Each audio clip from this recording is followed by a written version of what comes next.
AE upon EC के, और हमें प्रूव करना है, रेशियो सेम है और हमें प्रूव करना है कि DE parallel to BC, DE is parallel to BC, ये हमें प्रूव करना है। DE पैरेलल टू BC ये हमें प्रूव करना है। हमें रेशियो बराबर दिया है कि AD अपॉन DB बराबर AE अपॉन EC, ये दिया हुआ है, और हमें प्रूव करना है DE is parallel to BC। इसको प्रूव करेंगे हम बाय कॉन्ट्राडिक्शन। इसको हम प्रूव करेंगे कैसे? By contradiction. ध्यान से देखना, एक कंस्ट्रक्शन करेंगे, प्रूफ पे आ जाते हैं। हम क्या करेंगे, draw DF parallel to BC। भाई हमें DE parallel to BC prove करना था ना, हमें DE parallel to BC prove करना था ना। मैंने कहा ऐसा करो, एक और लाइन बना लो DF और बोल दो वो पैरेलल है। मान लो मैंने एक लाइन बनाई DF और बोल दिया कि वो पैरेलल है BC के। अगर वो पैरेलल नहीं होगी तो DE ही पैरेलल होगी। ध्यान से सुनना मेरी बात को, मैंने कहा मेरे को ये प्रूव करना है ना, कि DE पैरेलल टू BC, ये प्रूव करना है ना। मैं ऐसा करता हूं, कोई और एक लाइन बनाता हूं और बोलता हूं वो पैरेलल है BC के। मैं एक और कोई लाइन बनाता हूं DF और बोलता हूं वो पैरेलल है BC के। ठीक है, मैंने एक लाइन बना ली DF, वो पैरेलल है BC के। तो अच्छा, अगर DF पैरेलल है BC के, then by BPT, then by basic proportionality theorem हम कह देंगे AD अपॉन DB बराबर AF upon FC।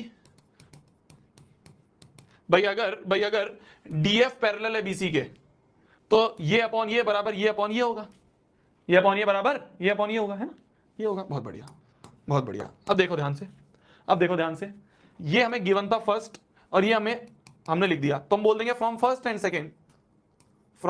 And second हम बोल देंगे AE अपॉन EC, ये भी AD अपॉन BD के बराबर, AF अपॉन FC, ये भी AD अपॉन DB के बराबर, तो ये दोनों आपस में बराबर, तो AE अपॉन में EC जो है ये बराबर हो गया AF अपॉन में FC के।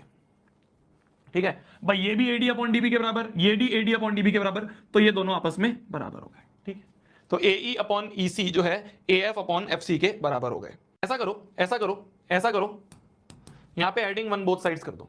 क्या? एडिंग वन बोथ साइड्स कर दो। क्यों कर रहे हैं अभी देखना ध्यान से। तो ये बन जाएगा AE अपॉन में EC प्लस 1 बराबर हो जाएगा AF अपॉन में FC प्लस 1। एलसीएम ले लें तो नीचे एलसीएम हो जाएगा EC, ऊपर बन जाएगा AE प्लस EC, और यहां पे भी एलसीएम बन जाएगा FC और ऊपर बन जाएगा AF प्लस FC। देखो AE प्लस EC क्या होगा, ध्यान से देखना। AE प्लस EC की बात करें तो AE में अगर EC जोड़ दूं तो पूरा AC बन जाएगा। तो ऊपर क्या बन गया? ऊपर बन गया AC और नीचे EC चल ही रहा है। अच्छा, AF में FC जोड़ दूं तो क्या बनेगा देखना। AF में FC जोड़ दूं तो क्या ये टोटल ये भी AC बन जाएगा। तो यहां भी ऊपर न्यूमरेटर में AC बन गया, AC अपॉन FC, AC बन रहा है AC, तो क्रॉस मल्टीप्लाई करते तो आ गया EC बराबर FC। ध्यान से देखना, क्या आ गया? आ गया EC बराबर FC। क्या आ गया? EC बराबर FC आ गया। क्या? ये EC और ये FC बराबर आ गए। क्या? ये EC और ये FC बराबर आ गए। एक बात बताओ, लॉजिकली देखना ध्यान से, ये साइड छोटी है और FC बड़ा है, ये दोनों आपस में बराबर कैसे हो सकते हैं?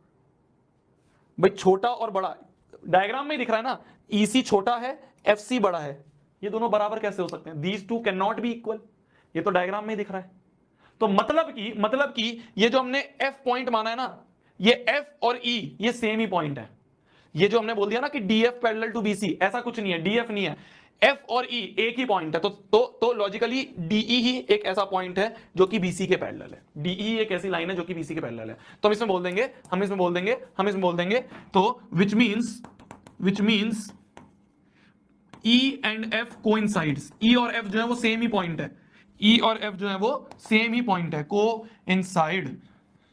कोइंसाइड कर रहे हैं वो पॉइंट्स, ये दोनों पॉइंट्स E और F सेम ही पॉइंट है। तो अगर DF पैरेलल टू BC बोला था और F और E एक ही पॉइंट है, ध्यान से सुनना मैं क्या बोल रहा हूं।